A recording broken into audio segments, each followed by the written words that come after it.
Remember, when you see me in the streets, holler at me. Say, put me in the game, Coach Smook. Put me in the game, Coach Smook. Put me in the game, Coach Smook. Like, share, subscribe. You know we keep it live. Put me in the game, Coach Smook. Put me in the game, Coach Smook. Put me in the game, Coach Smook. Put me in the game, Coach Smook. Put me in the game, Coach Smook. Put me in the game, Coach Smook. Put me in the game, Coach Smook. Put me in the game, Coach Smook. Like, share, subscribe. You know we keep it live.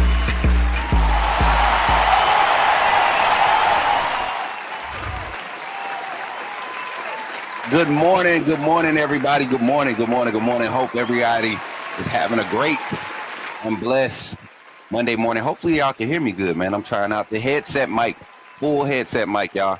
Full headset mic. Let me fix the camera view. Yeah. Got full headset mic.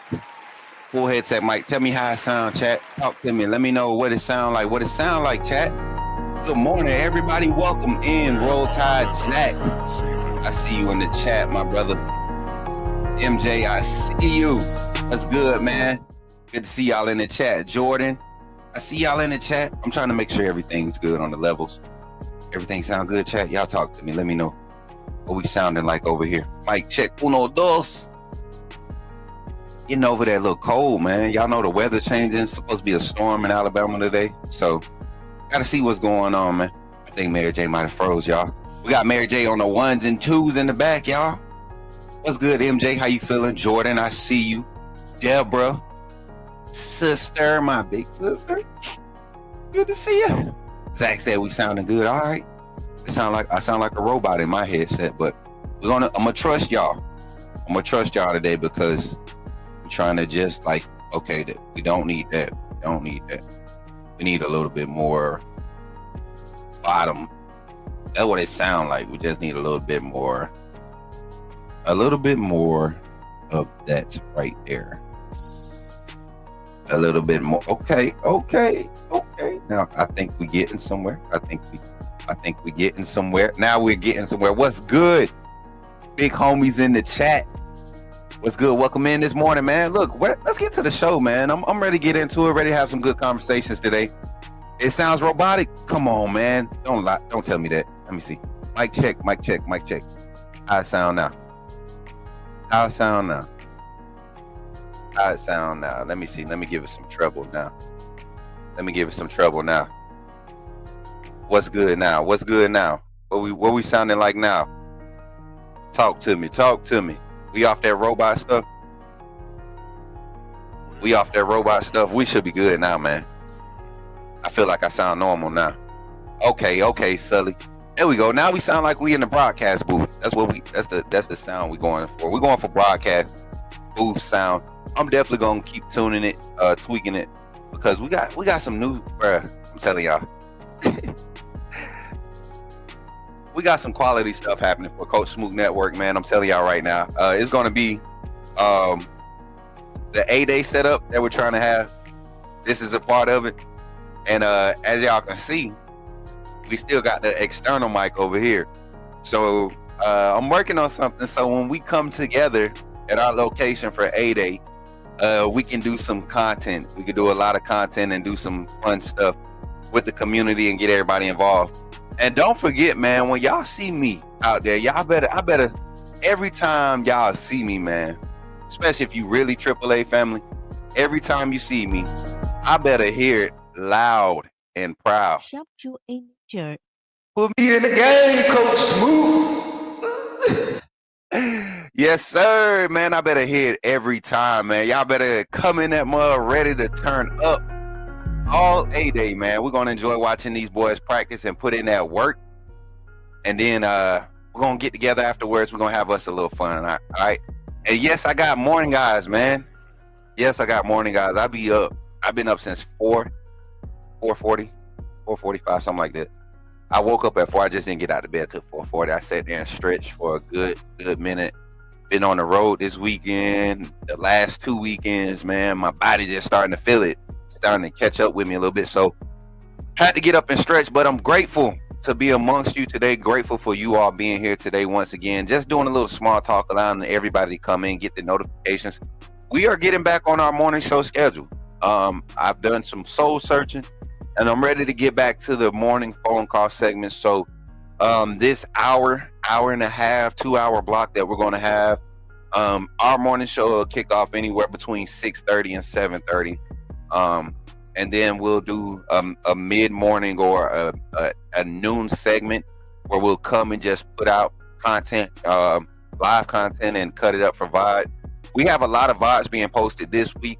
We're going to space out our evening time. So a lot of our evening content that's posted is going to be reruns or edited reruns, VOD version, video on demand version of our live content. So y'all continue to support the Coach Smook Network. I keep saying Smook because that's what my grandmother, my spiritual grandmother, she kept saying my name. So I'm over here picking at her about it, but then I started saying it. So y'all just bear with me this morning. I'm so happy to be here, man. I'm real happy this morning. I don't know what's going on in my life.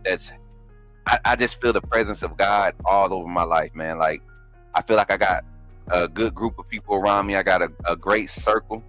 I got a great support system right now in my life, and it's been a while since things have just been kind of just at a calm state.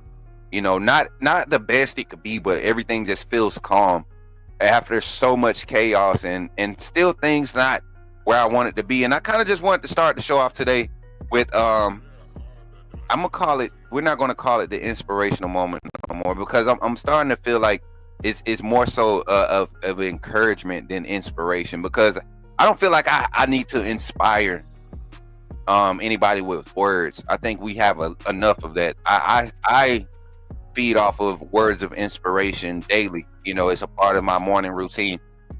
So I started to think, and I was jotting I have a black book that I've been carrying around, and call it your jot book, and it helps you kind of stay oriented on your goals.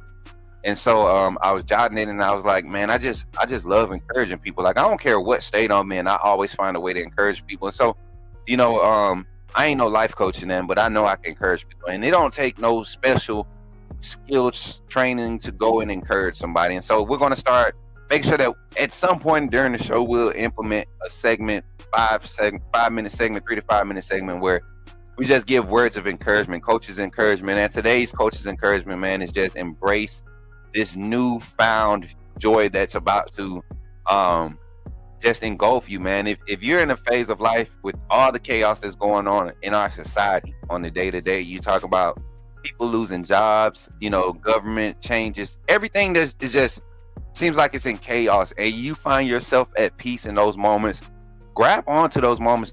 That's joy. That's pure joy. That's what the Bible speaks of, you know, that unspeakable joy. Like, sometimes you're just in so much peace, and that's what joy is, when you're in peace. So when you find those moments, man, you got to embrace them and hold on to them, and really just try to thrive off of them and maximize them when they're there. Because if you allow what's happening around us to really be your focus, you won't see a lot of joy. You'll see a lot of killing, a lot of sorrow, a lot of poverty, and things of that nature.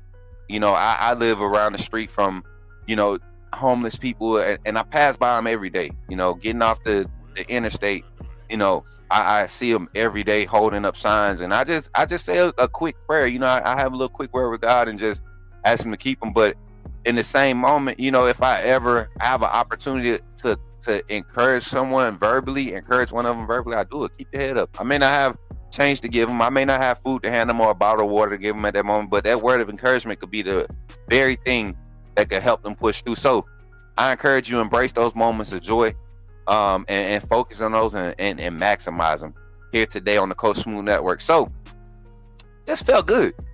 That felt good. If that felt good to you, put some reactions in the chat. I appreciate y'all for pulling up. All 36 of y'all total in the chat. We got 19, 21 just jumped up to 21 on YouTube and 17 on Twitter. Let me check out Instagram. Instagram was hot the other day, man. We had some viewers on Instagram. Ballfoot Lifestyle checking in on Instagram. Appreciate you for tapping in, my guy. My boy, Ballfoot Lifestyle checking in. Hey, if you're on Instagram, man, would you mind sharing this to your story, telling everybody to pull up to the live on Instagram? We have just cracked the code on Instagram, and y'all are about to see a content push to our Instagram page like y'all have never seen, man. It's about to get crazy. And TikTok. We just cracked the code. Got to talk with some quality people in the content industry, man, that's really been growing. They may not be A-list celebrities, but these are people that are really creating some opportunities for the teams that they're building, right? Not just for themselves by creating revenue off of content, but creating real opportunities. And this like YouTube creators and production editors and videographers, they're bleeding over into the entertainment industry. And you can tell based off of just how the traditional actor, Hollywood actor scene is kind of starting to become like a second-hand thing, and people are becoming more familiar with your everyday person that's presenting themselves as a personality. So we're trying to maximize every avenue that Coach Smook Network works in, and we have personalities in this community that I would love to one day be able to say, hey, they're part of Coach Smook Network. This is a talent from Coach Smook Network. So we're just pushing, man. We're just pushing in every avenue, not just sports coverage, not just high school recruiting, consulting and exposure assistance. We're doing everything that God has gifted us to do here. Even in some music production projects we got coming up later on this year that I'll be involved in. And a few of the members in the community are actually musicians and engineers. So I'm gonna be collabing with a lot of people, and just continuing to network and grow. But with all that said and done, with all the small talk, we're here creeping up on the 20-minute time mark. If you're watching this post live, jump to the 20-minute time mark and you'll be able to get to the topics. But if you're here live, I want you all to take a moment to sit down, like, share the stream, subscribe to the channel if you aren't subscribed to the channel. We're almost at 3K. We're still pushing for that goal for 5K by May 1st, celebrating a year as an independent network, man. Come on, man. You got some praise, man. I think that deserves like I think that deserves like a big cheer, man. Y'all give it up, man. I think this is a time where we about to really enjoy what this network has gone through, our community, our team. This year is about to be a year of just flourishing. So I'm excited about that. But take a moment and think about supporting the network by becoming a member of the channel. You want to get all that inside scoop, everybody try to figure out how Coach Smook is getting all this insider work done. Just tap in on the Discord, but also the best way is to become a member. Just continue to support. We have a circle of people, a community of people that's in that membership group, and they don't necessarily get to show up to the lives all the time, but they are always informed, and they'll call me. A lot of them, they have my personal number. We talk. They are part of the real, contributions of helping Coach Smook network and grow, right? So we'll have conversations, and they'll always be informed, and they get to have those conversations with their families and be like, yeah, I knew it because, and we're growing because of that. So word of mouth, liking, sharing, subscribing to the channel. Subscribing to the channel is absolutely free. Getting that wristband, it's 2 levels of membership, and we have a new video being pushed out today that's going to explain all of that. Join the Discord community, and then the opportunities for a donation always in the chat or on the bottom ticker here on the screen. Don't care to publicly promote it, man. God's going to continue to bless this network. I just wish y'all could understand how powerful he can move when you really put him first, like for real. So thank y'all for being here. And yes, I'm hyped, man. Even though we've suffered as Bama fans, Bama Nation, we suffered a tough weekend. So let's get into the show here on the Coach Smook Network. Hopefully y'all ready. Buckle up, man. We about to get into it. Y'all ready? Let's go. Remember, when you see me in the streets, holler at me. Say, put me in the game, Coach Smook.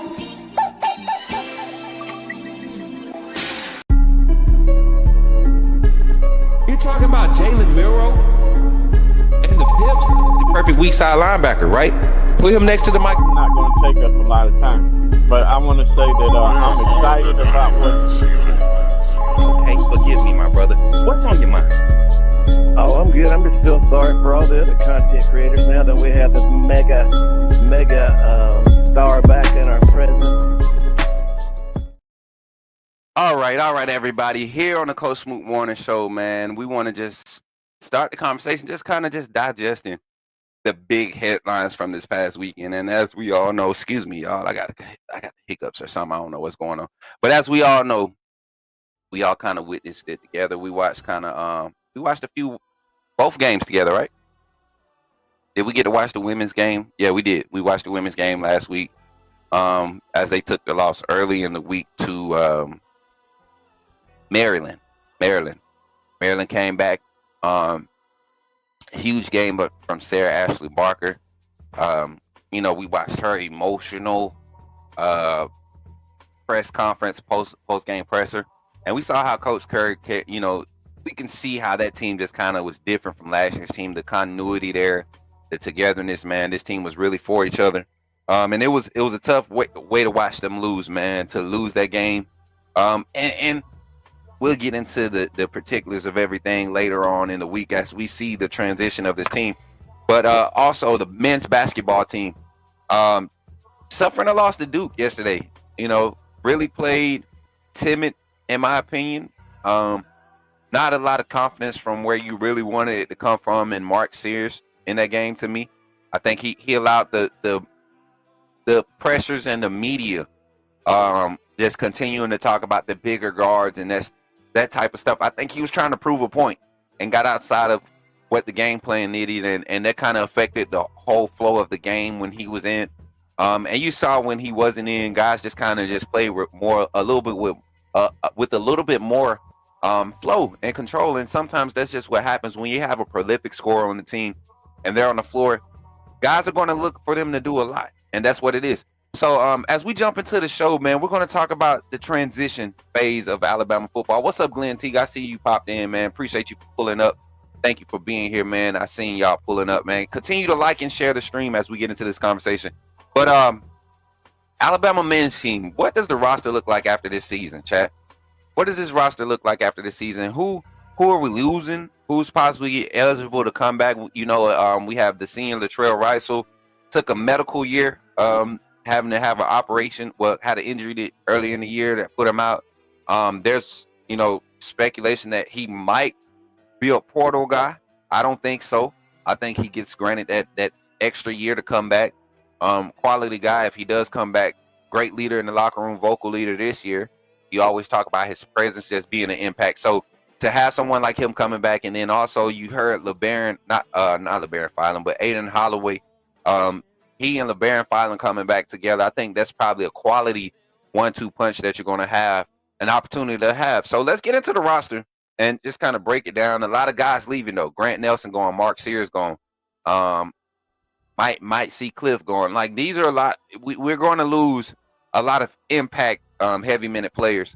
Man, my allergies are acting up so bad right now, y'all. I'm so sorry that I sound like a doggone stuffy pig, but my allergies are acting up. So Alabama basketball, changes coming. Topics of today, we're going to jump into it. Let's pull this roster up real quick. I'm gonna pull up the current roster right now, and we'll break it down. We'll see what happens with this roster, but let's speculate right now as fans and supporter of the Crimson Tide basketball squad. All right, here we go. Let's see if we can get on the screen correctly. Why you ain't sharing? Okay. All right. Pretty much the entire starting lineup is leaving. Oh, 100%. 100%.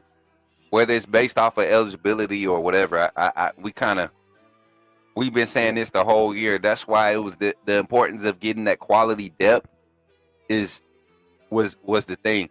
And the thing is, if Aiden Holloway, man, I think he played a lot more timid than he could have or should have, right?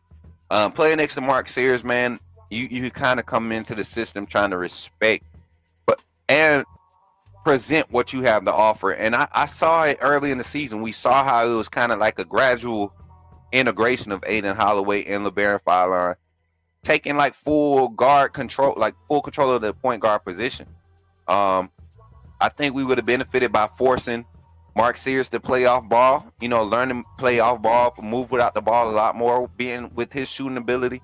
I think we would have been a lot more fortunate starting the season and pushing through and developing through that growth pattern You look at the court vision of LeBaron Filan when he's under control, right? They think Filan is going to the. I don't think so. I think he's coming back.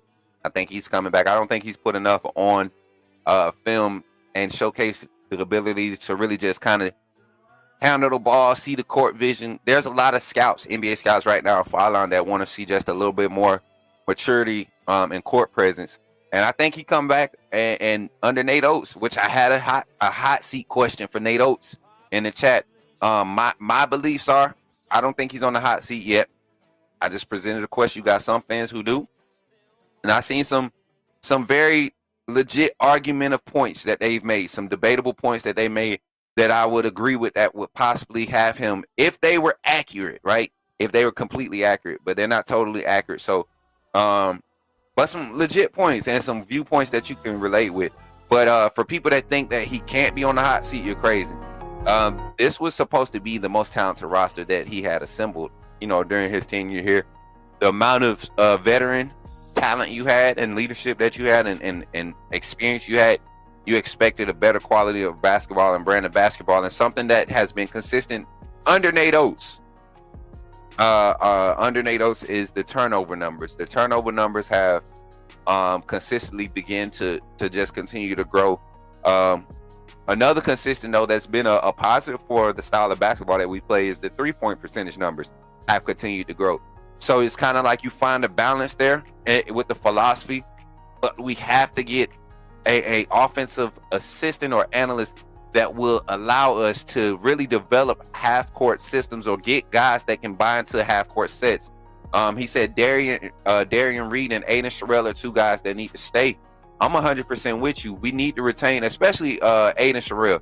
I think he kind of was maybe not performing to his best because he felt like he was being severely underutilized. And I think he showed his value in the tournament when he had to play some very important spot minutes. Same thing with Darian Reed. You saw his range kind of kick in this last game against Duke. And, I think it was more so of a thing where that's something that we've been seeing him do. You go look at his highlight film from high school. He can shoot the three. Why are we not utilizing that? Same thing with Grant Nelson. You can have those two guys on the floor. Darian Reed is a rangy 6'8" forward that can play small forward, that can play big guard for you, that can play power forward for you, right? And then you got the same type of skill set with Aiden Sherrill, who can be a center, this new age center at 6'10" with his 7-foot wingspan. Like, why are we not utilizing assets? Because they're freshmen. This is college basketball, to me, the curve, the learning curve to get transitioning in basketball at the next level is a lot shorter and is a lot more smoother as far as going through the growing pains than football, because you have more opportunities. You play like three times as many games. You play 2-3 times a week, and you're practicing every day, so your reps are there. That's how you genuinely see good guys from high school. As long as they consistent in their work ethic, they get better at the college level.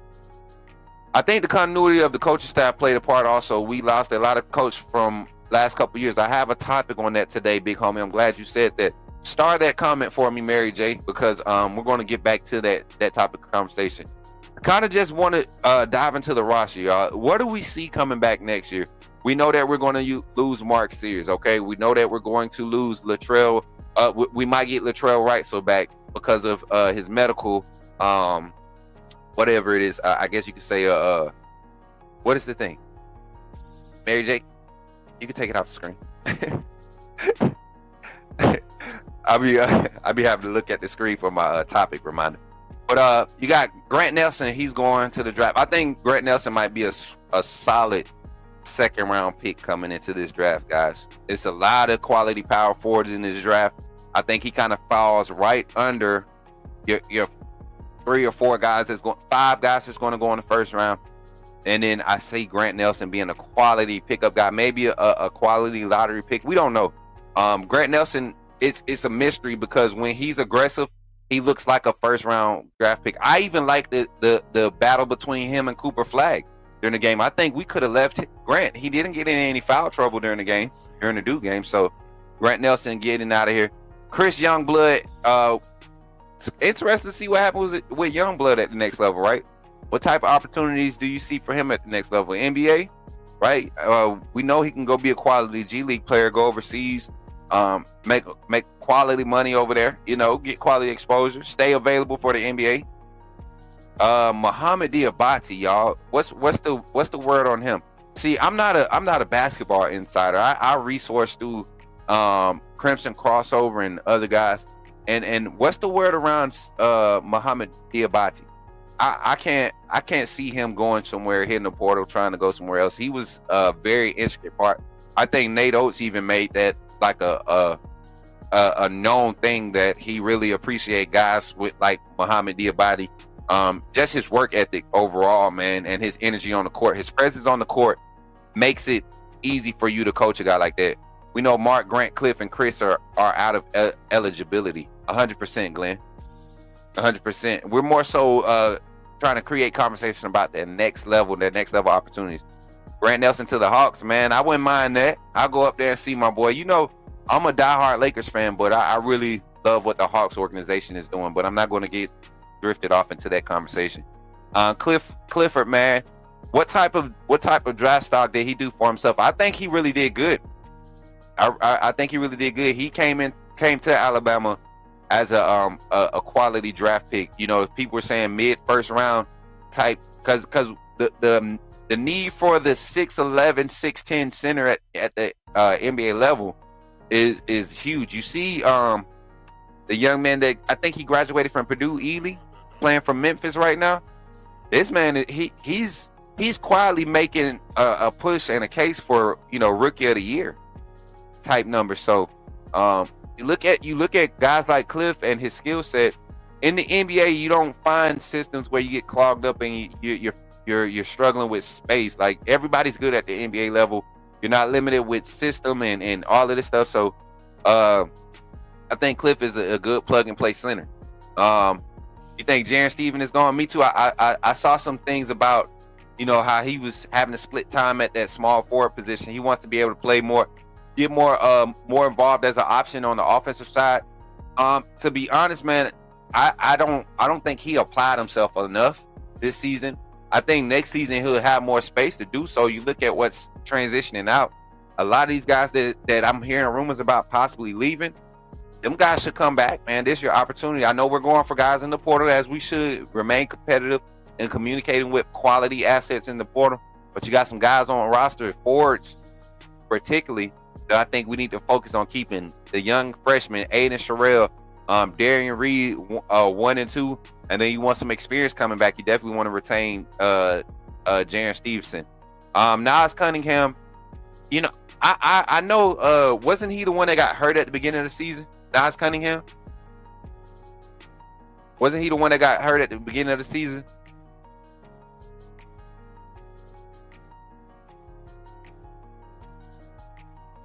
Yeah, I remember Nas Cunningham. I'm just saying, I can't remember what happened to it. Did he get hurt at the beginning of the season? Because you go look at his highlight film, and that's what I usually do when I'm. Reisel got hurt. We know he got injured in the game, but somebody got hurt before the season. So it wasn't Nas. Okay. So we got Nas Cunningham coming back. Another quality forward, man. Stretch. I think his shooting skill set, his athleticism off the wing, right? Quick first step. And he's a good ball handler. He's your new age, what we call like the big two guards. I think he fits that skill set. Provides a little bit more range.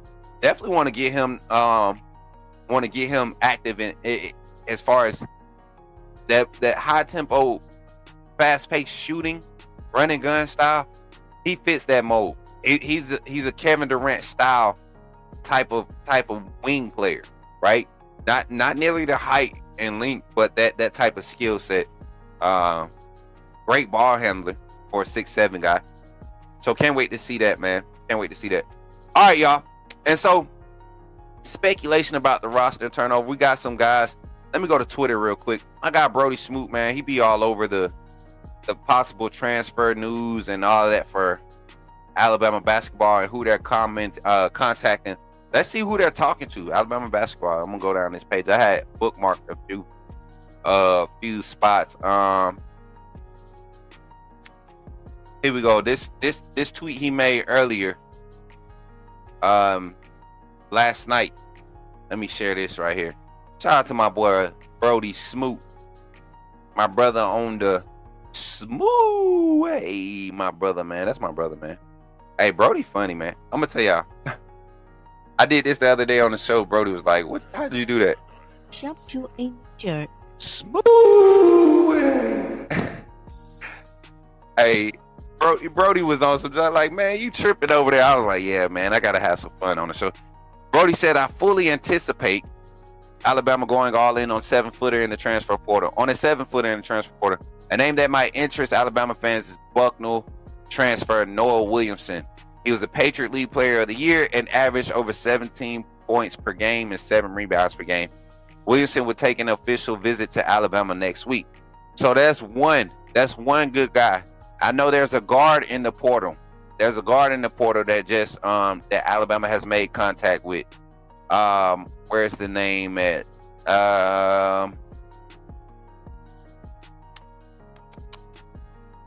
Where's the tweet at, Brody? Yeah, me and Brody was snapping on Twitter before that. Here you go, Kennesaw State, Adrian Woolley. And you know what? We need to go and get my cousin, CJ Hines, my little cousin. He just entered the portal from Alabama State. Go look at his highlights from the beginning of the tournament. Going in the SWAC tournament, the Air Conference tournament, and then look at his gameplay in the tournament. That boy showed out, man. Shout out to little cousin. Kennesaw State guard transfer and Tuscaloosa native Adrian Woolley is down to 4 schools: Alabama, Auburn, Louisville, and Kansas. Woolley is an all-around guard that averaged 18 points a game, 5.2 rebounds per game, 3.6 per game. He shot 51.2% from the floor and 42.2% from 3 as a true freshman at Kennesaw State, which is a school that really gets out and plays some of the big boys. They get out and play some of the big boys. So y'all gotta look at the quality of guard play. You got guys like LeBaron Filan coming back, hopefully, right? You lose Filan, you go get a guy like, Woolley, rangy. Look at him, long arms. I want to say he's like 6'3", 6'4". Kind of replace that size that you get with Filan. I didn't know Filan was 6'4". He didn't look 6'4" in state. Oh, facts, Jarvis. Facts, Jarvis. Yeah, that's my little cousin, man. That Georgia family side. Yes, sir. Shout out to him, man.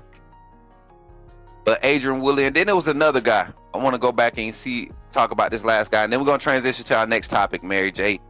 Going to get into the women's side. Not much to talk about. Well, we kind of discussed the women's side already the other day. I gotta. My girls, man. That loss hurt the other day. This was a crazy little There was a lot of mixed feelings about this. There was a lot of mixed feelings about this move during the tournament, like right before the Final Four game. There was a lot of mixed feelings about this. What's y'all thoughts on it? Antoine Petway, used to be the assistant coach over here at Alabama. I'm close to some of their family in Virginia, the Petway family in Virginia. Yeah, his aunt, I was introduced to him right as I was transitioning to Tuscaloosa. His aunt was at the church I played for up there in Petersburg, Virginia. Alabama has reached. Here goes the guy I was talking about right here, man. This dude, listen. This guy right here, I went and looked at his film, right? I don't know if this guy's going to stay on the market for anybody to. I don't think Bama's going to be able to pay him to come. But if we can somehow convince him, if we lose Stevenson and we can convince Abdi Bashir Jr., go look at his highlights from this past season. Go look at his highlights. This dude is a offensive juggernaut. He may not provide much presence in the paint, much support in on the boards. Not going to be much of a defensive presence. What you talking about? Somebody that could go and score when you need a bucket? Boy, I'm telling you, if we can somehow convince him, and like Jarvis was saying, I know about his brother being committed to Auburn, but I don't think he's liking that Auburn look right now. I don't think he's liking the Auburn look right now. Draft looked good for him. The draft looked good for him. The draft looked good for him. Hey, from what I'm hearing, it's like 1.4, 1.6. Like that's like the floor. And I just dove into a lot of this conversation late last night when I was prepping for today. So three prospects that Alabama could be targeting in the portal. This guy, I think he might be a draft man. He might be a solid draft pick. Like, you look at his skill set, he might be one of those come from behind, come out of nowhere guys in the draft. Yeah, go check him out. Go check him out. Abdi Bashir Jr. Go look at him. Looks like a little kid in the face, but plays like a grown man on the court. We need another kind of hybrid 4-5 like Grant. I think we have him. I think we have him in Darian Reed. I don't know why people think Reed is some type of like big slug body, but he real athletic, very athletic and rangy. He actually, to me, was a better shooter than Grant. I think what kept him off the floor is you look at Grant's skill set and his experience. That's what gets you in front of Reed. You saw Reed make freshman mistakes. You saw Sherrill make freshman mistakes, but I think these guys are going to be going crazy. See, that don't make no sense. We better be paying $1 million to the 7-foot center. Talk about it. Abdi Bashir Jr., we have that skill set on the roster. Maybe not at that level as elite as him, but we have that skill set available. You got 2 or 3 guys that can really stretch the floor, but they're going to give you a defensive presence too. Abdi, he's going to give you. I mean, I'm not saying the boy's defense is trash, but he's not a threat. He's not somebody that you're going to put. You're not going to put Abdi on your best, the opposing team's best offensive player. That's not what you're going to do with him, right? You're going to put him in a lot of your offensive first option actions, right? That's what you're going to do with his skill set. He's a lethal scorer. I think the man could come to the SEC and average 22, 23 easily. Nah, Darian Reed, man, I think you're very mistaken. Darian Reed, he hasn't played much, but his 3-point shooting when he has played has been great. Darian Reed, number 35, right? If I'm not mistaken. 35, 6'8". Yep, that's him. 6'8", long arms, kind of bulky, right? Reed, man, I'm telling you, Reed. Oh man, that was wild. Reed can be. I'm thinking NBA comparison right now. Reed can be. I would never call him Draymond Green because he's way more athletic. Reed could be like a PJ Tucker. Reed could be like the PJ Tucker.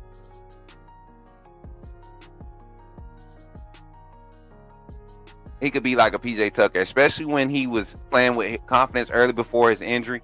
I think the lack of being trusted to get back in there, right? I think that affected his mental, but we saw him kind of start getting that back in the tournament, towards the SEC tournament, and then once we got into the NCAA tournament, you saw him starting to gain that back. When both he and Grant was out of the lineup, we could easily get beat by. Oh yes, 100%. You lose a lot of you just lose a lot of action on the boards. You lose a lot of accessory scoring, right? Off ball scoring. 2 bigs that or stretch bigs that can create their own shot. Darian Reed is going to be, if he decides to stick around, which I think he will, he's going to be a quality asset. And it allow us to have a lot more balance than relying on the 3, because he can get down there, he'll body up, he'll get on the boards, all of that.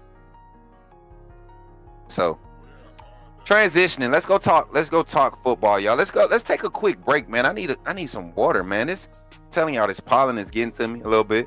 But we're going to transition to basketball here on the Coach Smook Morning Show. Right after this quick break, let me see. Do I got like an intermission type jump? Let's do this. I'm going to just do this, y'all. I'm going to just do this. Here we go.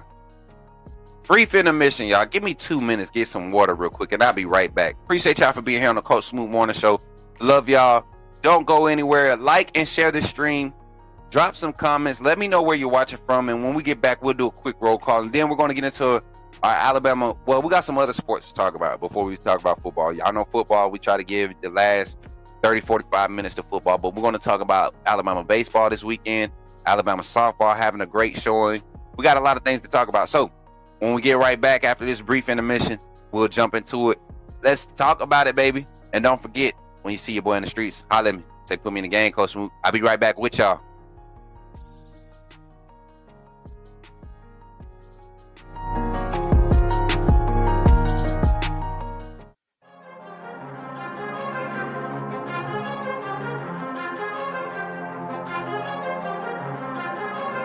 Leandre Gotte Jus.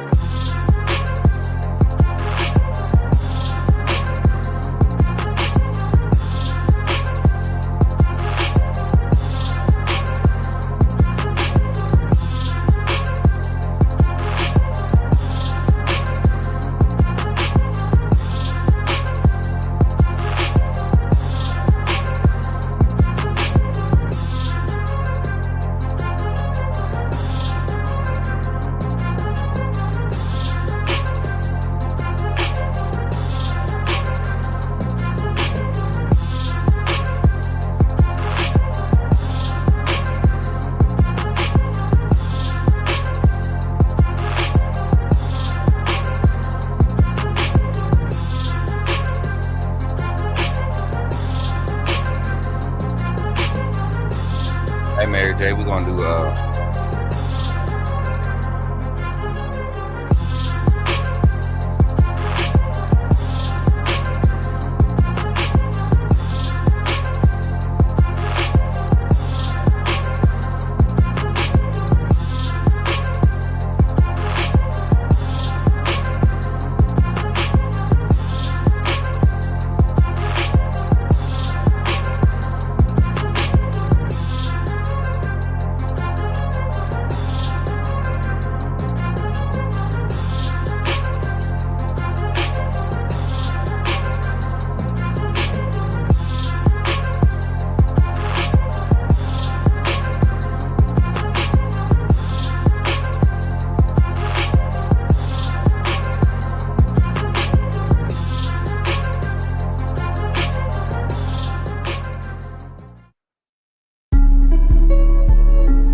weak side linebacker, right?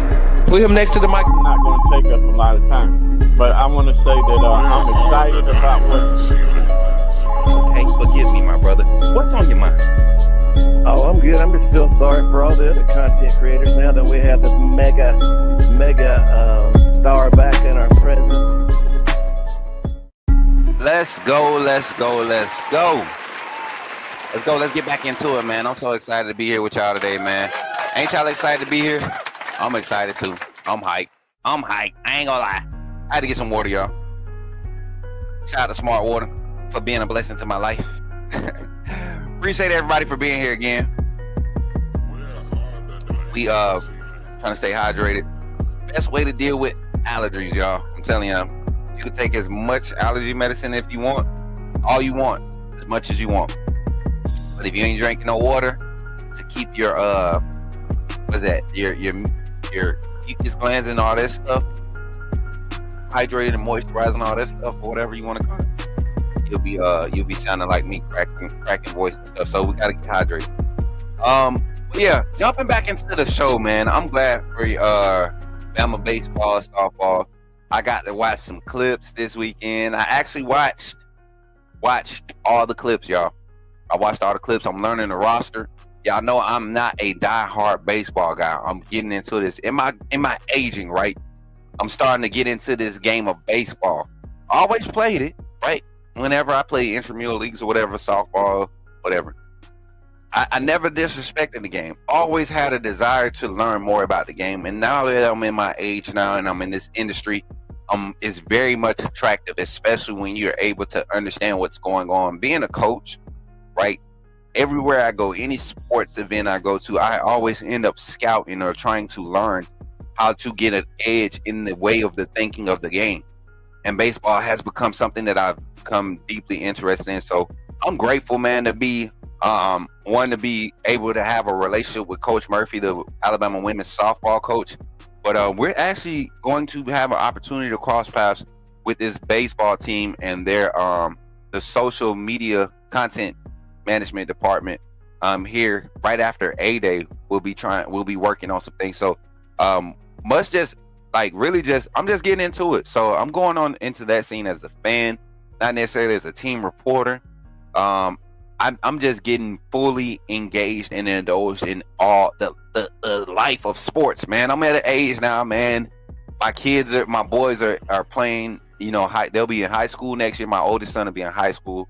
So I'm kind of just more relaxed on how I support sports, and then being in the industry, the sports entertainment industry, I have a different approach. And so appreciating the game of basketball. I mean, the game of baseball. Keep talking about basketball. The game of baseball is something that I'm learning to do. Looking here at Alabama baseball taking the series from Oklahoma, and you all know Friday night we was able to go into that game, and we was able to get a win, right? And then we Saturday we suffered a loss, but then last night we go into the game, we get a dub, man. 8-6. It was funny. The score from the first game was the same score as the last game. But I kind of wanted to just go over this article that I think Mr. Roger over at Tuscaloosa, SB Nation, Roll Bama Roll. He produced the article. So we're gonna get into it, and stop saying Coach Smook. Y'all know how many times I get to clipping the show and I look at myself and I'm saying so I got to get better at that. Alabama baseball takes series from Oklahoma. Very good series, very good team in Oklahoma. Number 9 ranked team in the nation. A 12th ranked Crimson Tide won their series over 9th ranked Oklahoma 2-1 over the weekend. The Tide prevailed in games 1 and 3, while the Sooners took game 2. Alabama improved to 25-4 overall and 6-3 in the SEC. OU fell to 22-5 and 5-4 in conference play. So some quality teams going at it in some conference play. Game 1, let's talk about it. The sophomore left-hander Zane Adams faced off with OU stud right-hander Kyson Witherspoon in the Friday night's opening game. And if y'all know who Kyson Witherspoon is, this guy's supposed to be like some first pick pitcher or something, for one of the first pitchers to come out of the draft. So tight game throughout. Alabama made a crazy comeback to come and walked off. I think this was the walk-off game from this weekend. Why is this screen doing this? Why are you playing with me right now? 2 runs in the 7th. I'm trying to get back to the bottom. Justin LeBron, man. I told y'all how cool that dude is before. Did I tell you how cool that Justin LeBron? That dude is so cool, man. Probably the most famous face on campus right now. And he just the most humble young man.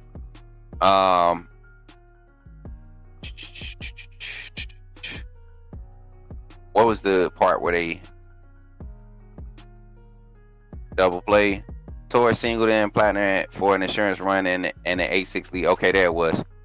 The Tide bounced back in the bottom half with 3 runs. Brennan Norton led off with a walk and moved to second on a single by LeBron. Snell lined a single to the tie game. Plattner came up and hit what many,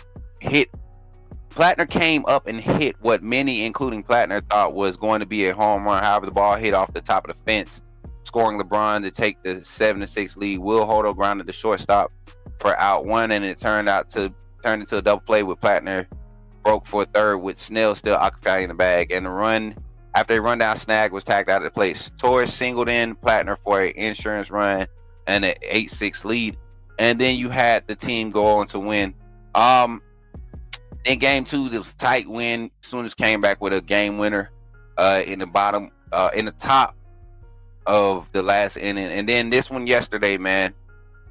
Where's the highlights? Did I get the highlights recorded? Oh, I got I got freaking copyrighted last time. I'm not gonna do no more highlights for that way. I gotta edit them next time. But here goes some of the highlights from this weekend. You got Bryce Fowler.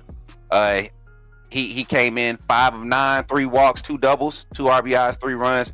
Justin LeBron, the man himself, 5 of 12, 2 doubles, home run, his 13th of the season. Something that's pretty cool. I think the season record. Somebody, Zach, somebody go find that home run record for Alabama in the season. Make a quick banner. I can't. Yes, you can. Yes, ma'am. And then Jason Torres, 4 of 12, 4 RBIs, home run number 8, 2 runs, and walked. Some of the pitching from this weekend. Carson Osmer, who's the true freshman? Who's familiar with the baseball team? Who's the true freshman that everybody's talking about, his poise and everything? I'm telling you, I'm just learning the roster. Who's the true freshman? And then our next game is Sanford. We're at home against Sanford Tuesday at 6 p.m. It's going to be available on SEC Network Plus. I'm wondering, 6 p.m. Tuesday, what am I doing? Maybe we can get to a Bama baseball game Tuesday night. Chat. We got practice Tuesday. Oh yeah, hey Jarvis. Put Jarvis' comment on the screen for me, Mary J, about Bama, Oklahoma. That game last year was so hype.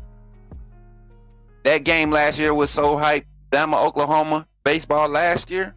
Oh my God, I didn't know softball, like the women on the field and in the dugouts go back and forth. I didn't know they get that grimy, bro. I didn't know it get that nasty. You know, us men, we like a little violence every now and then, not fighting, but I'm saying, like, we like that intensity. You know what I'm saying? We like that. And them girls, they was barking at each other. Them women was barking at each other. I didn't know it get like that in the softball, especially in the SEC. They say it's like that between LSU and Tennessee, Ole Miss and Mississippi State, their rivalry. They said it get grimy out here on the softball, on the diamond. So, I'm thinking about really trying to get to this baseball game. 6 p.m. And for the weekend, Alabama will travel south to take on Auburn in a 3-game series. Ooh. Who want to meet me in Auburn? Who want to meet me in Auburn? Let's do that. Let's go to Auburn for the weekend. You know what? I'm about to hit my little sister up. She gonna like that. Come down there and talk trash. All right, let's talk about Alabama softball. Come on, Mary J, give me a banner up. Alabama softball showing out this weekend, man.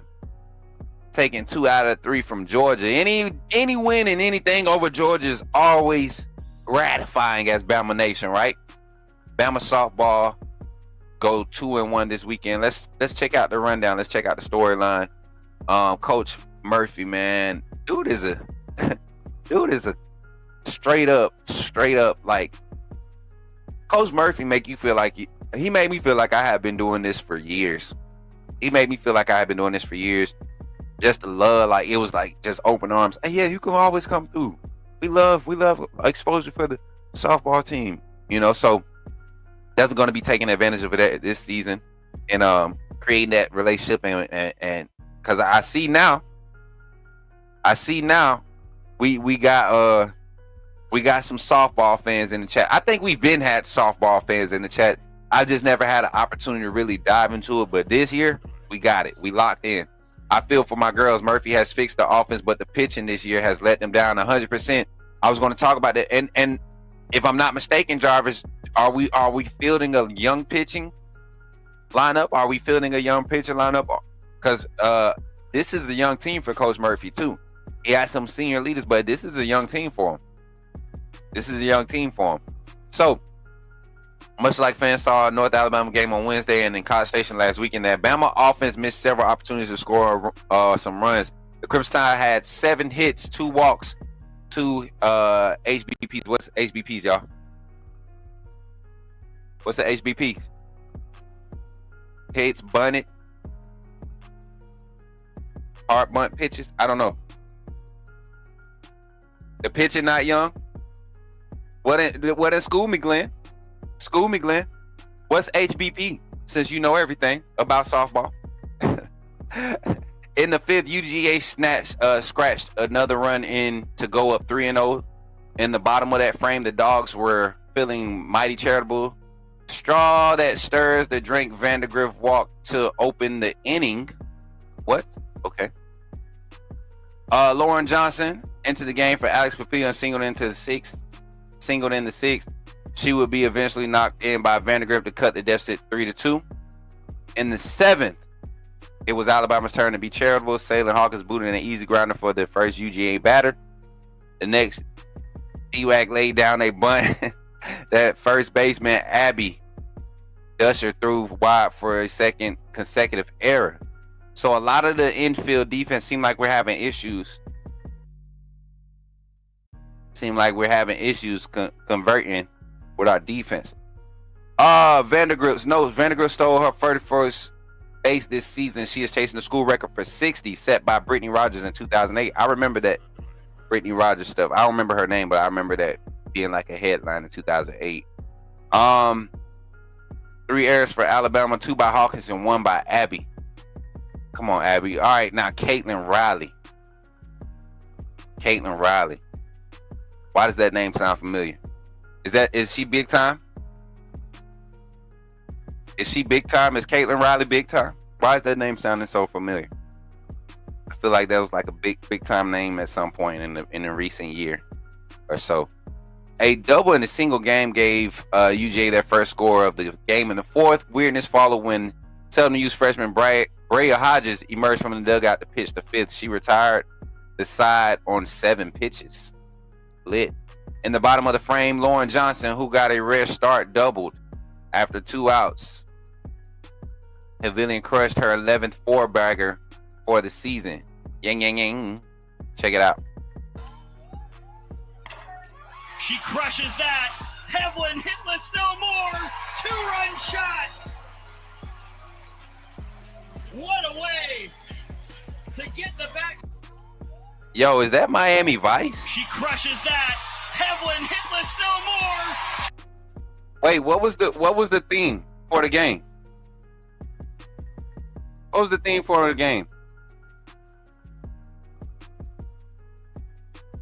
So I know what I'm talking about. Jarvis. I don't just be reading stuff for no reason. Glenn just messing with me. I was giving the benefit of the doubt since he say he watched softball. I'm just becoming a fan. You know what I'm saying? I brought the CarMax today. Glenn, I brought the CarMax today. You know what that mean, right? I brought the CarMax today. You know what that mean? Watch your lips. Ovarian cancer. Okay. Thank you. Hey, Jarvis, appreciate that. I know who my source for softball gonna be. Glenn, you fired. I love you, man. I love you, bro. I love you, man. You already know. It is at the collegiate level, bro. When you got softball players staying for 4 and 5 years, it is, in my opinion. I think that's young. Baseball at the collegiate level, maturity, and baseball at the collegiate level is different for me. There's different scales. Football is one way, baseball is another way, basketball is another way. Same with softball, gymnastics. You got 4-year sports that you're really gonna go and see guys play athletes play 4 years at the college level, and then you got 1-year sports. We got a little debate, softball debate in the chat, Mary J. Ooh, see, Coach Smook Network, we talk about it all, man. 2-run shot. Ovarian cancer awareness. That's awesome. What a way Alabama to get softball the for back that. going in this series. That might be tagged too, bro. Bama leads it 4-1. I'm definitely going to a Bama softball game.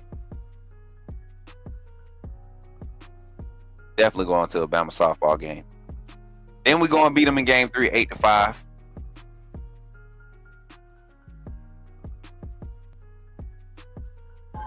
He told his team pregame, nothing but positive tidbits. Here's a drive to left field, and it's gone. Abby Ducher, home run number 6 in Abby. Alabama on the board first. Go, Abby. His team pregame, nothing but positive tidbits. Here's a drive to left field, and it's gone.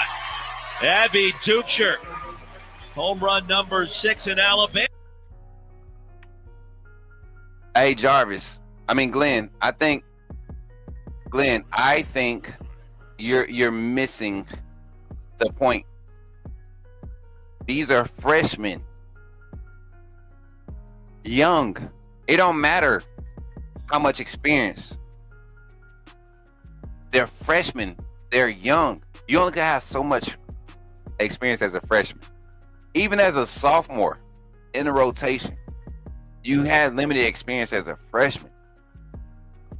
Like you don't get as much live pitching and in-game pitching at the collegiate level like you do at the pro level. So when these freshmen are signed, if they're not getting in the rotation early as true freshmen, we know they sit around for 2 or 3 years and finally emerge. So it's not a bad thing that we have a young pitching lineup. There's nothing wrong with that. You're talking about, I just read the article, we had 2 sophomores and a freshman pitched against Georgia.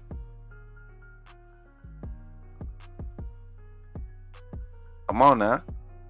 Young.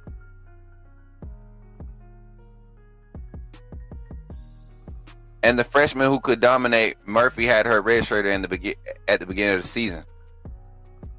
So I think we got a contrast of opinion here when it comes to this Alabama softball squad roster, if we could say so. But getting into it, what's the upcoming games for this week, man? Alabama softball, what we got on the schedule, chat? What we got on the schedule? Next weekend, Friday, April 4th, LSU at LSU. We got a weekend series. Lord Jesus, against LSU. That's going to be crazy. Midweek doubleheader Tuesday. We got Tuesday against Alabama State in T-Town, 4 p.m., 5 p.m. Okay. And versus Sanford at 6 p.m. Midweek, weird little doubleheader. SB Nation is funny, man. Next week, the bad news is the Tide heads to Baton Rouge to play the top 5 ranked Tigers. The good news is that 2 games will be on regular TV. Awesome. Saturday, we get to watch some softball, chat. Might do that. What y'all thinking? Can we get enough support to watch some Bama softball on Saturday? Can we get this? Can we get 10 thumbs ups in the chat? Holy cow, 2 games on regular TV. Unfortunately, viewers have to listen to the ridiculous Beth Mowins and Mumble Mouth. Oh, Lord Jesus. I don't want to say that out loud. I got to start reading this stuff before I start saying it. All right, y'all. So getting back to the show, getting back to the topics of today. Bama baseball, Bama softball, heading into some exciting weekend matchups. Like I said, Tuesday, we'll try to make that game for the baseball game. If not that game, we definitely can make it to Auburn. That's a trip that I know we can definitely get some people on board to go along on that one and do some quality content behind it. So we got Alabama, Auburn this week. Also, for the men's baseball team. Who else we got this week? Midweek, we had somebody else in the week. Sanford comes into town. We play them at home. Then we go to Auburn. And then the softball team hosts Alabama State in Sanford. Right? Alabama State and Stanford. And then the weekend we go to LSU. So excited about this weekend's diamond work this weekend. All right. Now, to get to the next topic of discussion, let's talk about Alabama spring football, baby. That's what we really come here to talk about. No disrespect to everything else, but football just does something to the South. Football just does something to the South. Does it not, chap? Like, you get a different type of demeanor. You get a different type of of presence about yourself, countenance about yourself when you talk about your football squad, especially your college football squad. So as we get into the conversation, chat, I want y'all to understand something.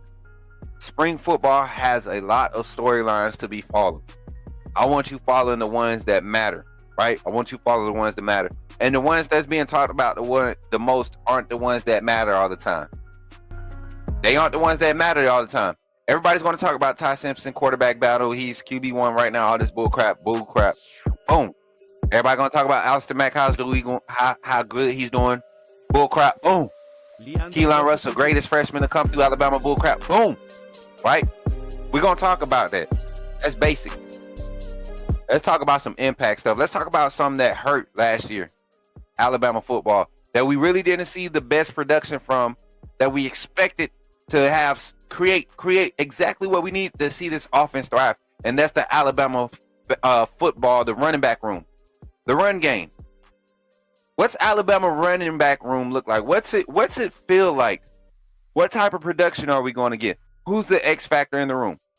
Who can we expect to be the load carrier, the bell cow? Who can we expect to be 1A, 1B? I feel like this has to be a three-man type of rotation. Spell your guys when you need to spell them. But for this offense to thrive, we need three running backs. And who is that three-man rotation? And what does it look like? Is the three-man rotation really an extended five-man rotation with who's hot for the week? How do we see this thing turning out? Let's get into it, man. I'm going to go over here to the roster where we have all of our players, their profiles, right? Their headshots. So we're going to go and look at the running backs that we have available on roster at the University of Alabama. Starting with our most senior guy, Jam Miller, coming back with the most experience here in our running back room, number 26, 5'11". Let me go find that. Got to go look for the guy with no neck. 5'10", my fault. 5'10", 220. Jam Miller, the leader in that running back room, the foregone, I guess you can say, kind of leader in that room, RB1A, if you ask me. You look at what he did in during last year's season with a lot of early struggles in, just utilizing the run game, if you ask me. The utilization of the run game. Jalen Miro did not, in my opinion, later in the season, struggled with making the correct reads when it was time to hand the ball off. Not, looking at the right keys to give these running backs opportunities to really get their legs under them and get going, even with the O-line. The offensive play calling, because of Jalen Miro's inability to be consistent in when it disrupted the continuity or the effectiveness of what the offensive line could do. Not getting enough live reps to go and follow, go down that line, shoulder square, turn your shoulders, get up in the hole, clear the hole, and allow the running back to make a read off the block. It didn't happen enough because of the ineffectiveness in the backfield at the exchange point. So we look at the running backs available. You look at what this scheme is what's going to be entailed for the scheme, and as far as the run game and the perimeter run game, the outside zone run game, pin and pull blocking scheme is something that, if we can be effective on that, it will highlight skill sets that Jam Miller possesses. Jam Miller is one of your faster running backs in the league. Can break away from a pack, can get away from a guy in open field, can create space, quick in tight spaces, powerful at the point of attack, very decisive when he plants his foot to stick it in the ground and get upfield. Very decisive, right? Great hands out of the backfield, and provides quality pass blocking. Everything you want from an all-purpose back, he provides it, which leads me to believe that he is currently RB1A in this rotation. And then going up to the next guy that I believe is due for a breakout year, somebody that I've been very high on since he's been recruited by Bama. If we had to get one of the three that were in that class, of the top three of that class, he was the one that I wanted, of Justice Haynes, Richard Young, and I forget the other young man that was in that class with those guys. Who was the other guy in that class because we had Richard Young and Justice Haynes, and they both were number 1 and 3. I forget who the other running back was, but Richard Young was the one that I was very excited about. Justice Haynes, we knew he was day one ready. You know, his skill set, his highlight film, we were hyped about him being day one ready, getting day one reps.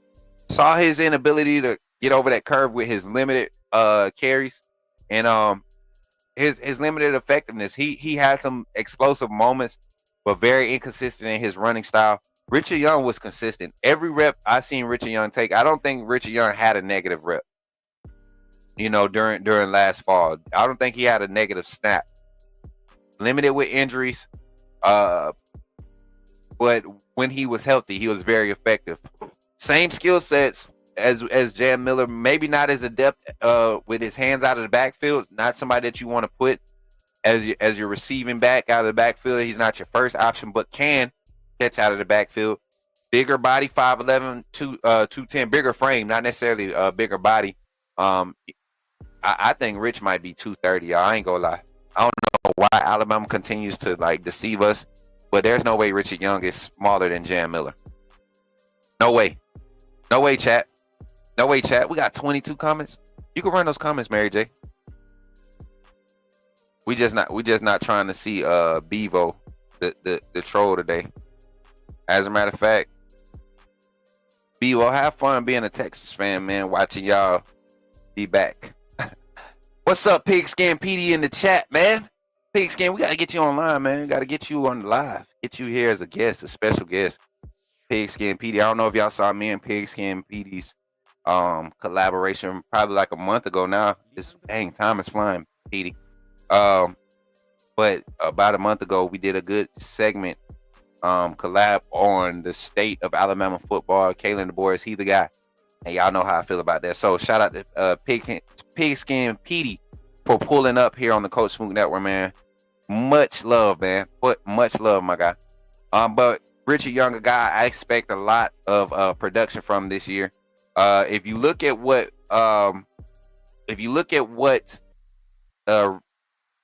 Richard Young did last year with his limited reps, he really reminds you of what Dylan Johnson did at Washington the second year under Kalen DeBoer. Shout out to DJ German. What's good, my guy? Appreciate you for pulling up today, man. Make sure y'all drop a like on the stream. Make sure you share it. Let everybody know Coach Smook Network is live. We're going into our last half hour, about to open the phone lines here in a moment to see if we can get some people on the line to share their thoughts on what's going on with Alabama sports or sports in general. We got some sports topics. Open phone call segment. Just get some thoughts on the line and talk about what we got going on. Running back room, still in the running back room. Going to shift over to a guy that isn't being talked about much. We're not saying much about him. I know we want to talk Daniel Hill. I'll talk about Daniel Hill in a minute. I think he's really solidified where he's going to be in this rotation. Somebody that's a mystery to Alabama Nation. And I think we're kind of not selling him. We're kind of selling him short of what he brings to this squad. And that's Kevin Riley, a hometown kid. And I think he's severely underrated because of his size. But you look at his size, he's not a small back. 5'11", 190 is probably perfect size for this style of offense. Somebody said 190 ain't nothing. Man, go look at the NFL. Go look in the NFL. I think this is the perfect fifth receiver option. You put him, you split 28. If y'all play NCAA, right? Your five wide set. That's the base in the base offense. There's a running back split, right?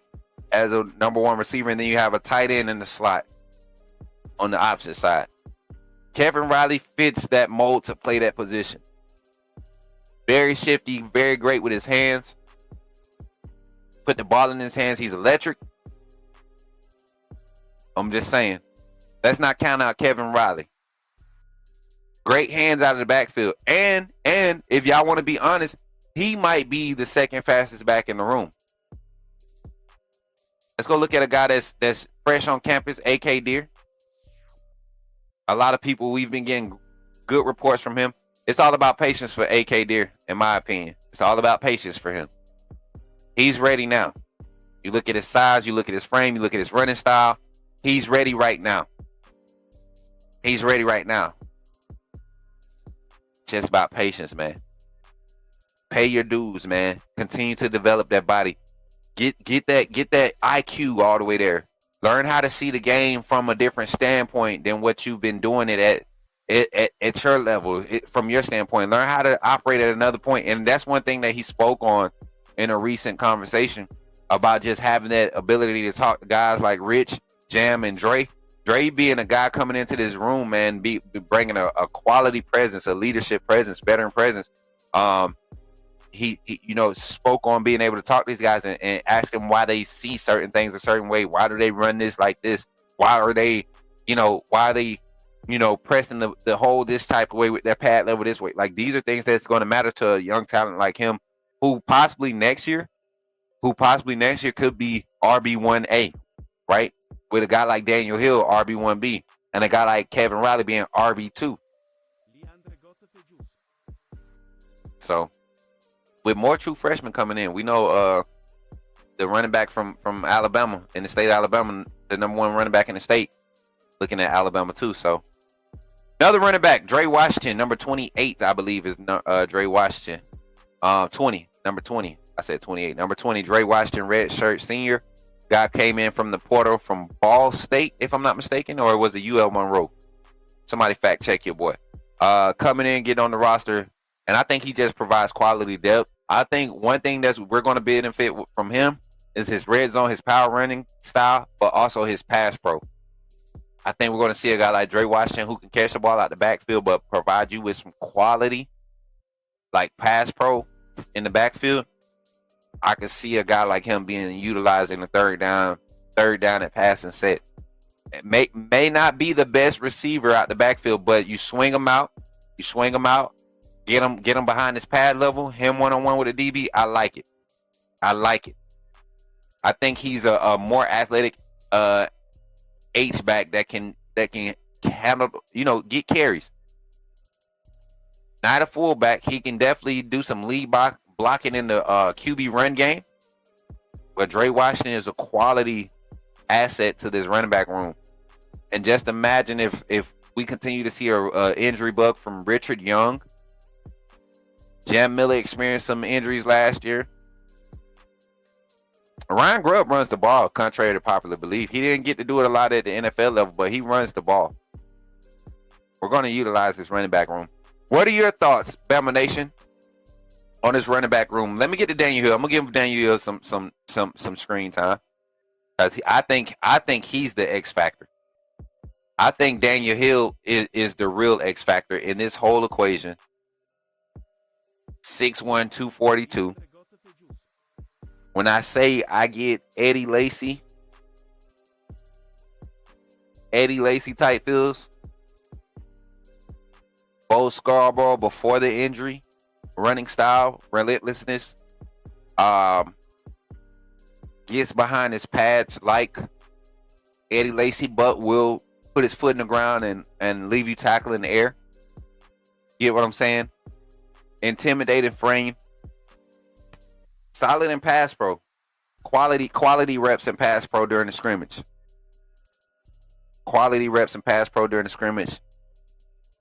And is a lot more, like, he's a lot more shifty than people want to give him credit for. Great hands out of the backfield. Daniel Hill is a 4-year guy that will continue to create value for himself, because he's not going to have to do it with a lot of carries. He will have a lot of tread on his tires because he's patient enough to just continue to assert his value. You can't keep his size off the field. You can't keep his speed off the field. And he learns. He's able to apply everything that he's able to turn over everything that he's learning in practice, putting it in live reps. I think the running back room is really poised to have a crazy breakout year with guys like Daniel Hill as your third option, as your fourth option, right? I think we're poised. Running back room. Tap in on the phone lines, whatever you want to do in the chat, in the comments.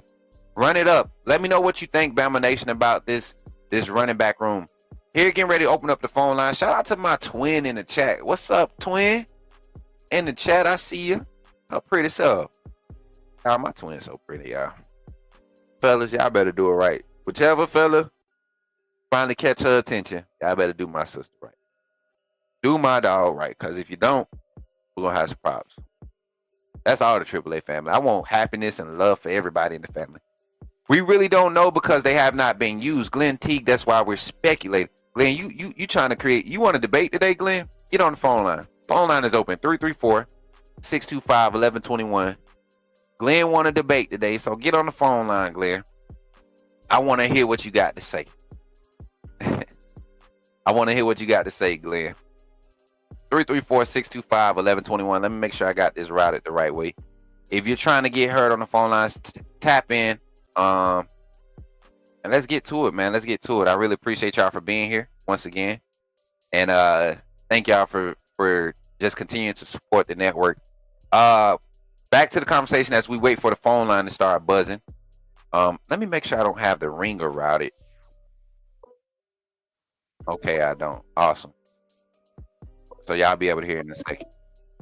Call from Zach Willie. To accept, press 1. Yo, Zach, what's up, man? You in the game. I knew I could not get through a show without getting my boy on the line. Y'all give it up for my brother, Zach, man. What's up, Zach? What's going on, Coach Smook? Nothing much, man. You like the new sound effects? I do. But I yeah, knew you man. would, man. I knew you would. Glad to hear your voice, man. Glad to have you in the chat, have you part of the community. Talk to me, man. What's on your mind? We got some time today, man. Oh yeah. I'm excited for this football season, and I'm gonna take a moment to talk about the men's basketball team. Okay. I'm proud of the guys for making it to the Elite Eight. Yes, could we have played better against Duke? Yes. But overall, in my opinion, the season isn't a disappointment.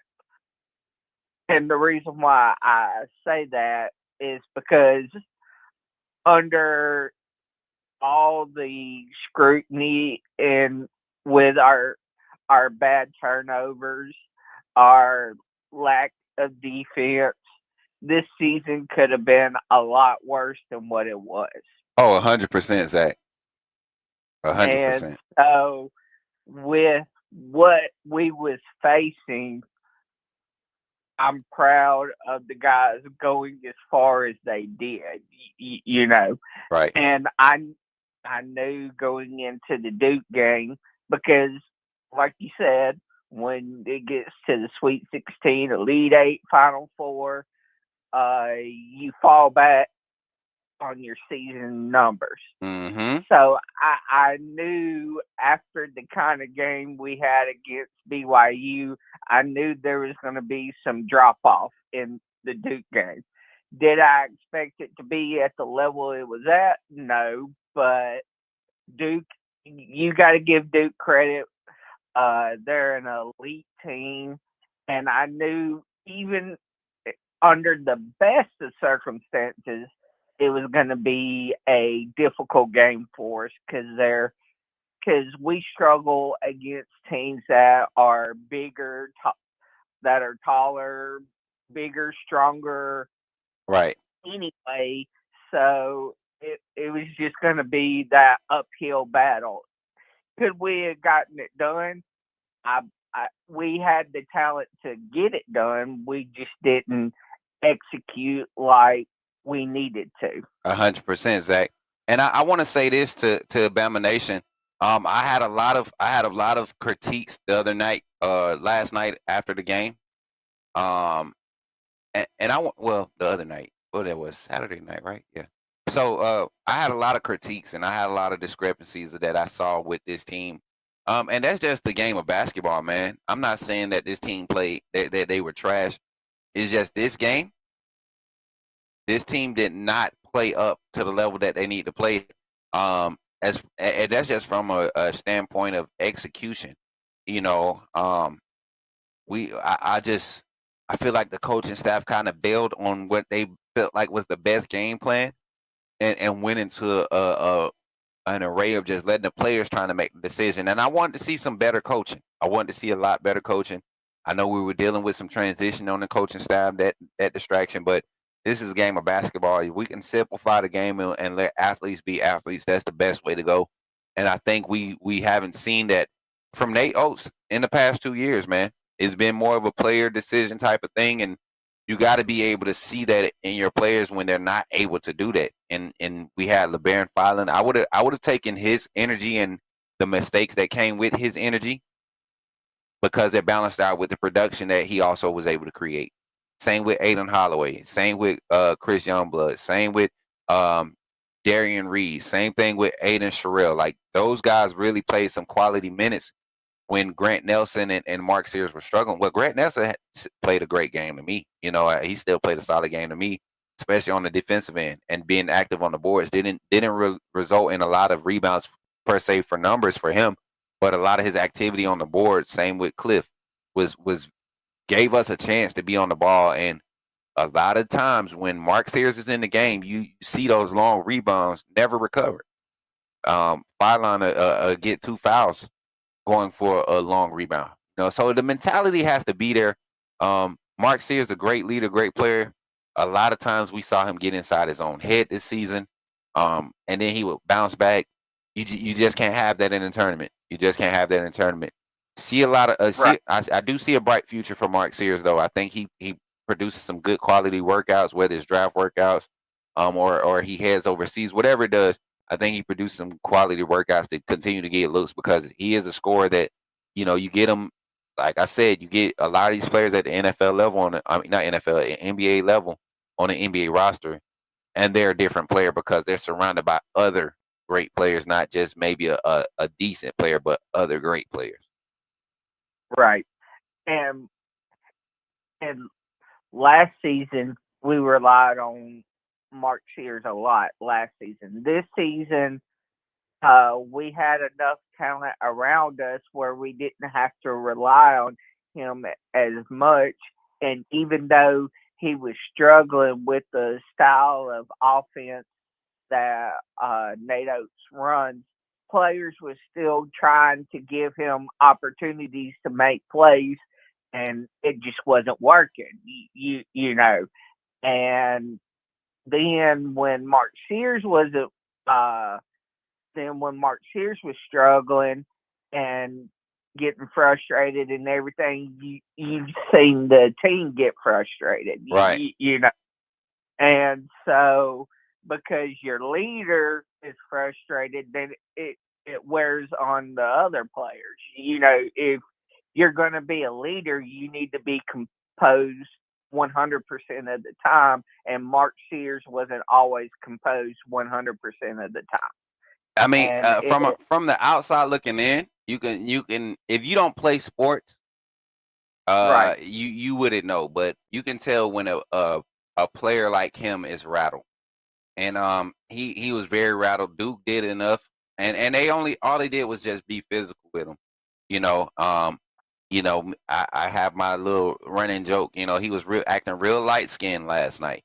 You know, real light skinned, like he couldn't be touched the other night. So, want to see him be physical, because he showed that he could be physical in the previous game. Who that was against Maryland? Who do we play? It wasn't Maryland. BYU. Play the physical brand of ball against BYU. You know, the guards were a little bit bigger from Duke. You know, they were able, you know, they had wingspans a little bit. But that's when you utilize your shooting ability, man. Utilize your high screen action. And that was something that bothered me, man. We went away from a quality set that produced the easy basket. We went away from it. And it was like Duke had no idea it was coming. Would they have adjusted? We never saw it. We never did allow them to make an adjustment, because we went back to what wasn't working.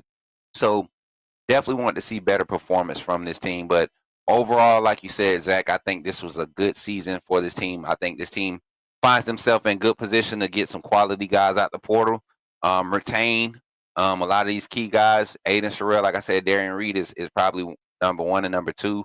Right. And then you go and you retain your Aiden Holloway, already, you know, leaning and making suggestions that he's coming back.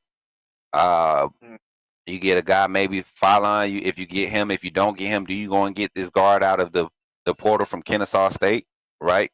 Because Right. I feel he's a quality asset and could be added to this roster, and Right. immediate impact.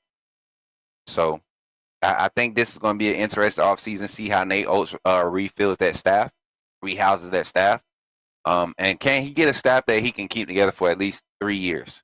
You know, we've been poached for Right. the past 4 seasons, I believe. Now this is the 4th or 5th season in a row under Nate Oates where a coach has been poached from his staff. Can we have some continuity among the staff? Right. And that's been, I believe that's been our biggest issue. Like in Coach Saban's later tenure, it was our staff got poached so much that we had to keep bringing in new pieces, and it made it hard for the players to have that consistency that they needed to give good performances year in and year out. For sure, man. For sure. Zach, transition into Bama football, man. Give me your thoughts around my take on the running back room, man. Just let me know what you think about this running back room.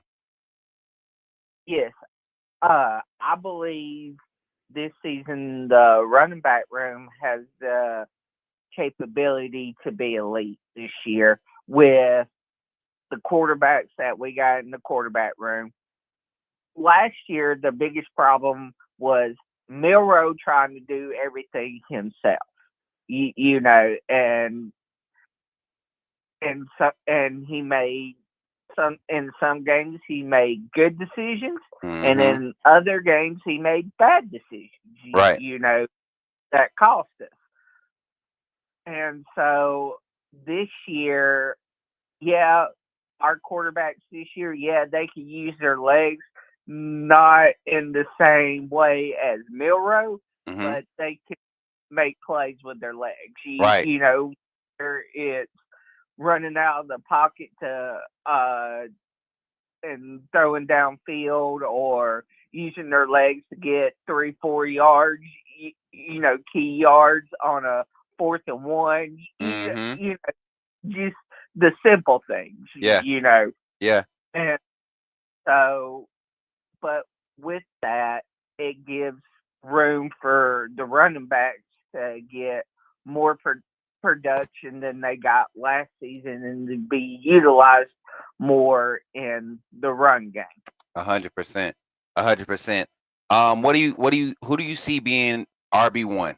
Let's just get to it. Who do you see being the primary back in this offensive scheme this year? Jam Miller. Okay. And then what does that rotation look like to you? Jam, Richard, Daniel Hill, then A.K. Deere and Kevin Rowley.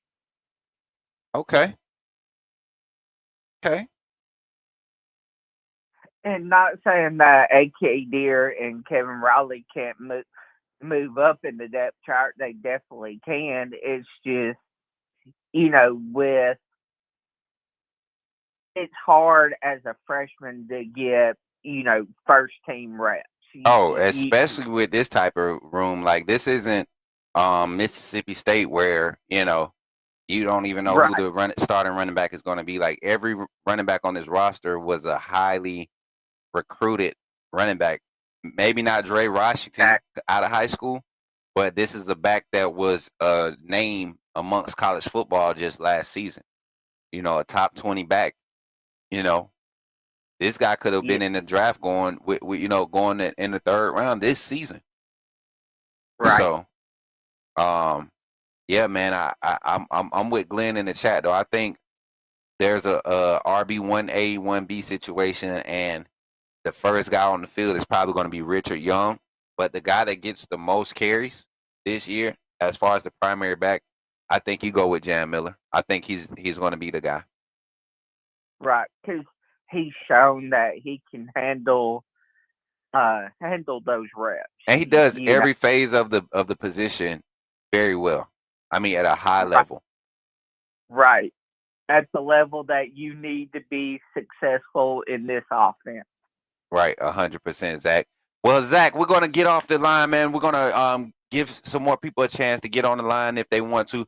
I'm gonna do some closing remarks here about Alabama sports and what we got coming up as we open the line. But final thoughts, man, as we get ready to transition, brother. Just roll tide to my triple A family. Keep doing what you're doing. I'll see y'all hopefully at A-Day. And roll tide, everybody. Roll tide, Zach, man. I'll catch you on the next one, my brother. All right. Yes, sir. Yes, sir. My brother Zach popping in on the thing, man. Popping in on the game. He in the game, y'all. Zach is in the game, chat. I hope y'all are enjoying today's live this morning. Listen, so you all heard his thoughts about the running back room. Later on today, when we do our live, some point today, we'll be doing a live. We're going to be opening up some more topics for discussion. If you're watching this post live, I want you to take an opportunity to comment, leave a comment, tell me what you think about Alabama's running back room.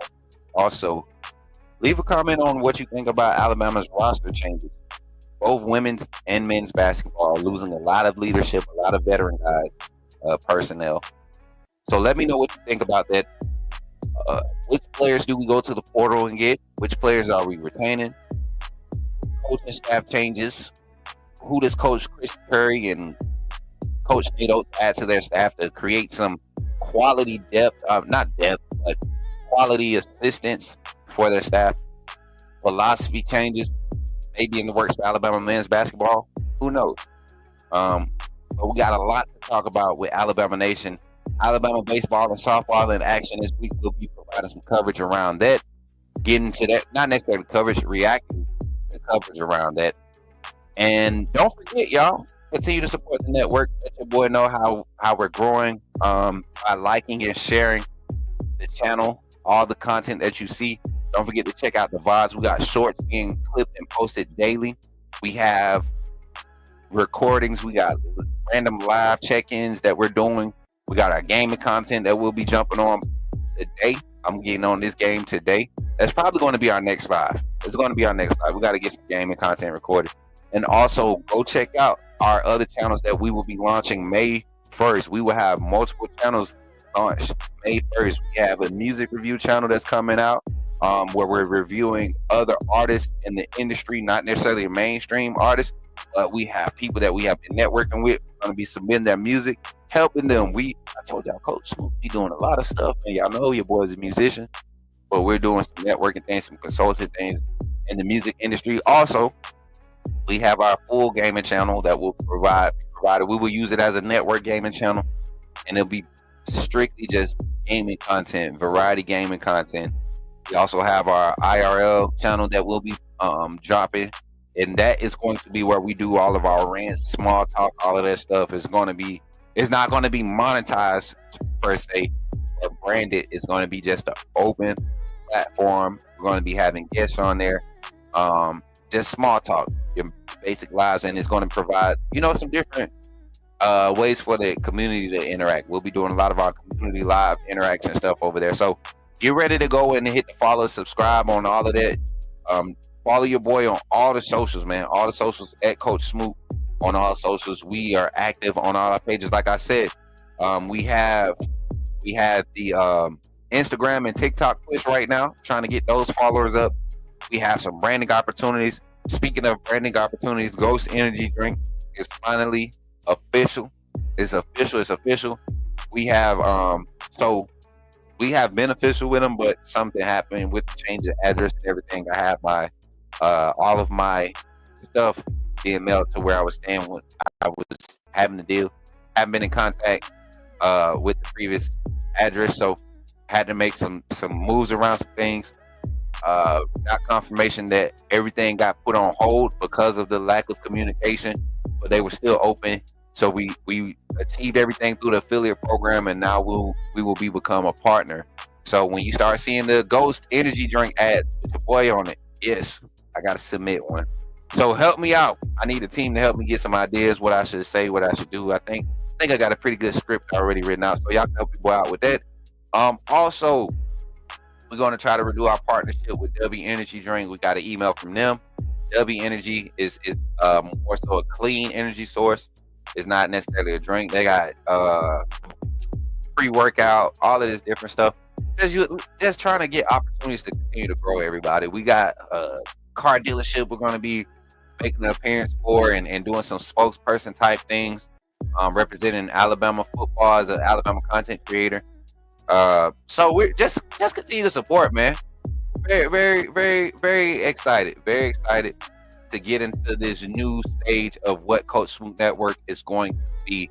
I'm grateful to God for each and every one of you and everything that you contribute. And with that being said, don't forget red letter, white letter lineup on the merch. Join the family by becoming a member of the AAA family and becoming a member of this channel. $2.99 to get you in the door, or you can be VIP membership for $49.99. VIP perks kicking off year anniversary May 1st. We will be shipping out to all of our VIP members.